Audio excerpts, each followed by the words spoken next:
Thank you. We're back. Thank you so much for checking us out. You know how Steppin, Marcus J, 804-447-0601 to get in on this week's discussion.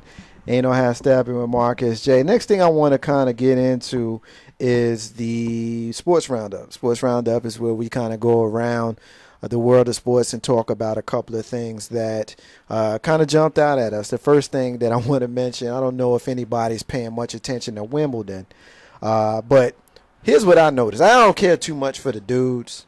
Just because, obviously I prefer to see women. Hey, I don't want to be sexist about it, but that's just real talk. But I like the women's game a little bit better simply because it's more graceful. You see a lot of aces, not as many aces. You see a lot more volleys, things of that sort. But here's what struck me. Venus Williams goes out in the first round. Right. Serena's still in there, but Sharapova and Clijsters both go out before they reach the semis. I mean, we're not even talking about the finals until this weekend. Now, I guess I should have asked Grizz and Carlton Banks if they were into Wimbledon or tennis for that matter before I brought this up. But I am. Right. So I'll start with you, Grizz. Do you have any interest? First, before I even ask the second question, the first question is, do you have any interest in tennis? I do. I back in the early 80s with Borg and McEnroe, Lindell, I used to watch men's tennis a lot and dipped into it a little bit as far as playing it. But after that generation of great tennis players passed on, it waned. Not until I got back into it with really the Williams sisters. Any thoughts on the fact that the big names on the women's side, and also I think it was Nadal on the men's side. Yeah, he's gone. Went out a little bit early. Went over to Europe. And Wimbledon, first of all, Wimbledon to me, I mean, you got the four Grand Slams starting with the Australian in January. February, you got the clay courts with in May, and then now you got Wimbledon. You got the U.S. Open that's in Queens every single year with the hard courts right around Labor Day. You know your tennis, sir. Tennis every single year. Serena doesn't do it for me. Most people who are new generation tennis fans are more into it a lot because of the Williams sisters. Serena don't do it for me. Venus was always my favorite, mostly because of their attitudes, their post-game attitudes. You don't like Serena's attitude? Physically, yeah, she's great to look at. But, I mean, for me, when it comes down to after I get past being silly she's about it. She's a little snobbish. After I get past being silly about it and I just get down to real talk and actually watching, I don't particularly care for her post-match antics because, I mean, anytime you tell somebody on the tennis match that you're going to slam the racket down their effing throat, not a good look for me. Well, tennis has a different etiquette standard than most sports. It's a sport for the upper class or the sports for the rich. So that atmosphere usually doesn't fit in. You could think we're going to talk about Tiger later, but we can even use Tiger Woods. Some people were offended with the fist pump. I mean, a fist pump. So I personally, I don't have a problem. Honestly, it makes it more exciting. I mean, to take it from the women's game, if John McEnroe, Johnny Mac did it all the time. Jenny Connors did it all the time. So I think it brings a little for certain venues. I don't think you should be in Wimbledon in London, with dukes and duchesses and stuff like that with that behavior. But Australian Open, the U.S. Open. Some other, I'm sure that, most American cities, when they had tennis tournaments, they want that type of feel, that atmosphere there. So it gets everybody going. It gets the crowd involved. Carlton? Well, the biggest thing I didn't like about tennis is that it came on Saturdays. And the thing about Saturdays, for me growing up as a kid, took away my cartoons that I was looking at on NBC. So, you didn't I watch did tennis. like to see McEnroe and them, and this is probably the only sport you can really fuss and say things back to the umpire or official or whatever. No, you really can't because you could get penalized up to a point of disqualification. Right, but you had more leeway. How about to say freeway? Certain individual players there. Wimbledon for me, like I said, has always been my favorite. And It's the Rose Bowl of tennis. It really is. For me, it's kind of the Super Bowl of tennis. Right. And when you have players who actually play who say the same thing, it somewhat validates that. If you ask Venus Williams, who is my personal favorite female tennis player, and I don't have a favorite male. Like I said, I don't particularly watch a lot of the males. But Wimbledon is her favorite, and it's unfortunate that she went out in the first round this year. Now, Grizz, you mentioned a certain level of etiquette on the tennis courts. I think that was a great transition into golf, because I do want to talk a little bit about Tiger Woods this weekend winning the AT&T National, which was his third win, I believe the third or fourth win tournament this year, which moved him past Jack Nicklaus on the all-time list, and he's 8 away from Sam Snead, which will have him, if he does, continue to win, and at 36, I believe he is, there's no reason to think that he won't, in spite of what happened a couple of years ago with his personal life and his, subsequent issues on the golf course since then. There's no reason to think that a 36-year-old who won 3 tournaments this year can't pick up 8 in the next couple of years. Still got the British to go. So exactly. And I think, if I'm not mistaken, I don't know golf that well, but I do believe you got at least a British and at least one more Grand Slam. PGA. After that, PGA. So I'm going to start with you, Grizz.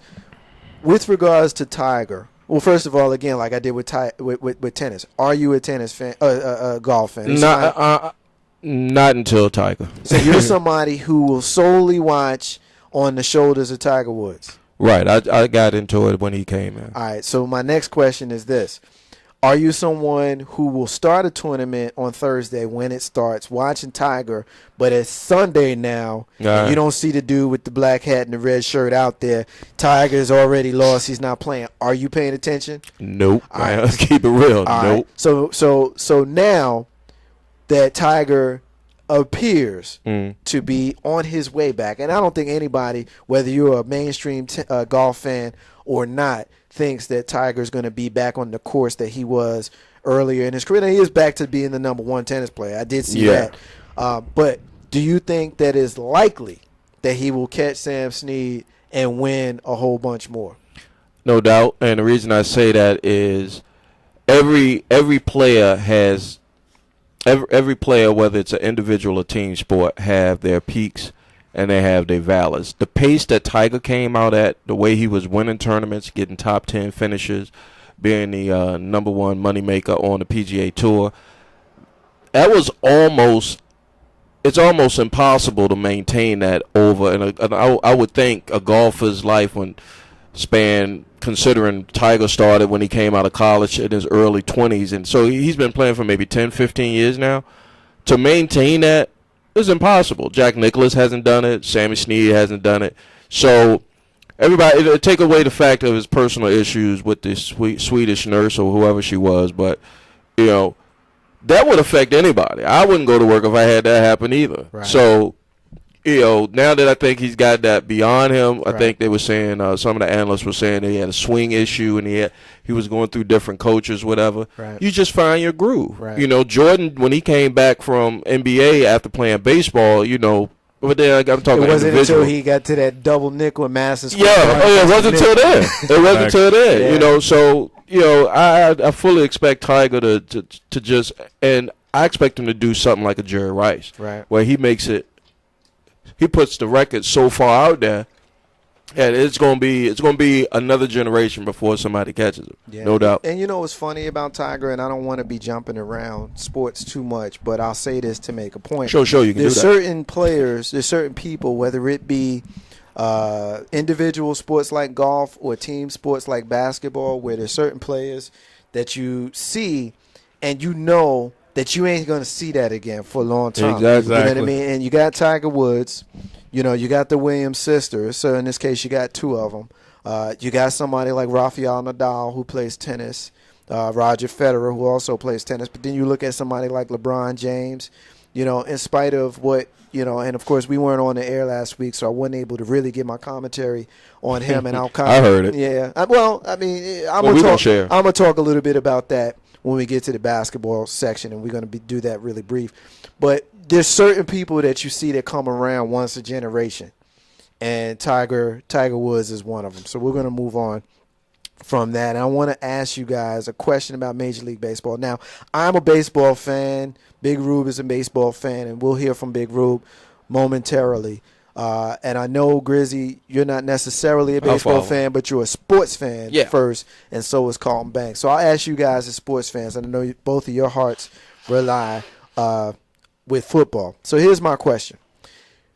Major League Baseball rosters were announced yesterday, and there's some all-stars. I'm sorry, and there were some obvious snubs. One of the snubs was the San Francisco Giants third baseman, whose name I can't recall at this moment.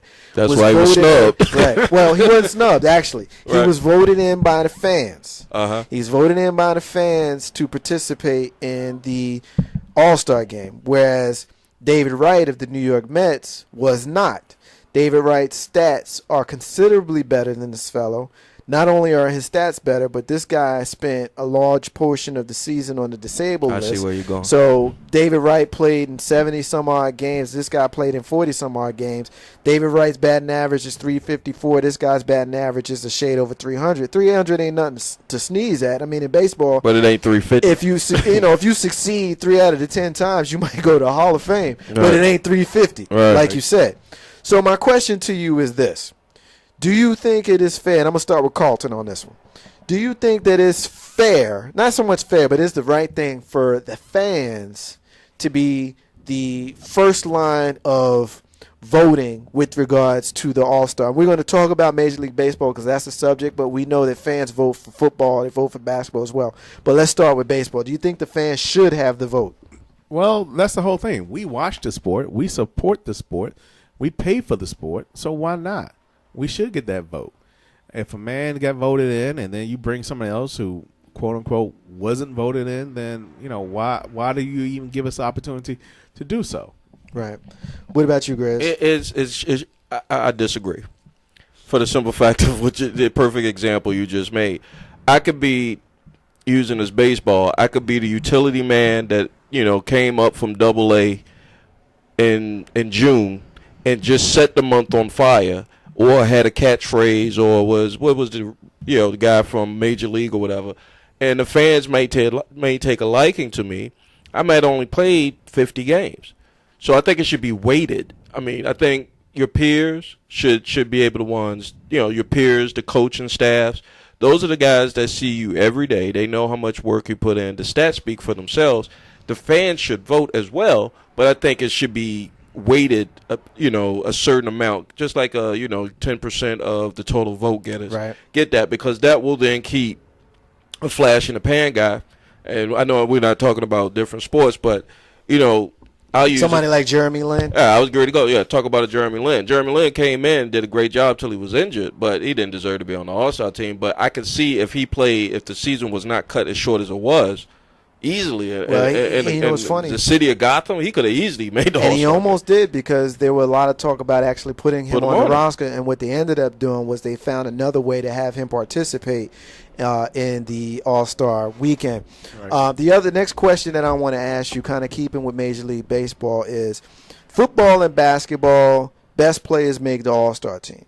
Best players as voted on by the fans, as judged by the coaches, and in some cases the players. And we know the coaches and players also vote Major League Baseball. But what is different about Major League Baseball, Grizz, is the fact that there has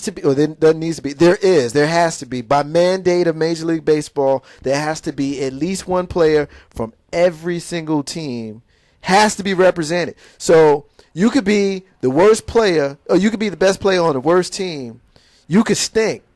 Your team could be in last place many games out of Houston. In prior years, Pittsburgh. We know Pittsburgh's doing pretty good this year. But you could be the worst, the best player on the worst team. You're going to make the All-Star team. How do you feel about every single team being represented in All-Star game? Stupid. I mean, why? Because you need these small market teams to get some type of notoriety, right? You want the small market to watch the big market. No, I mean, it's an all-star game, so it's an exhibition. Okay, well, not in baseball. Here's the thing: in baseball, it carries a lot of weight. Because I mean, home field advantage in the World Series, which I think they should switch. Right. You know, best record should get home field advantage. But I mean, Well, they want to make the All-Star more competitive. but I mean, come on, all right? Who's the MVP of the All-Star game from 5 years ago? Which Just five. the reason why they did that though, Grizz, was because there was a couple years ago where the All-Star game was played to a tie into the late innings, Right. late at night, And they called it. And Sealer they ended up called it. calling it, and it was bad. So that's the reason why they did that. I personally am not a fan of representing every single team's call, and with respect to your opinion, I disagree with it. Here's my thing. You're in 2012 with the advent of the Major League Baseball package. It doesn't matter about the team's, market watching, because everybody's watching the game anyway, one. Thank you. And two, the fact that you got, Joe Blow on Joe Awful team doesn't necessarily mean you're going to have that particular city lighting up the ratings, Grizz. I totally agree with you, and I got a question. Being that you love your baseball, you love your Yankees.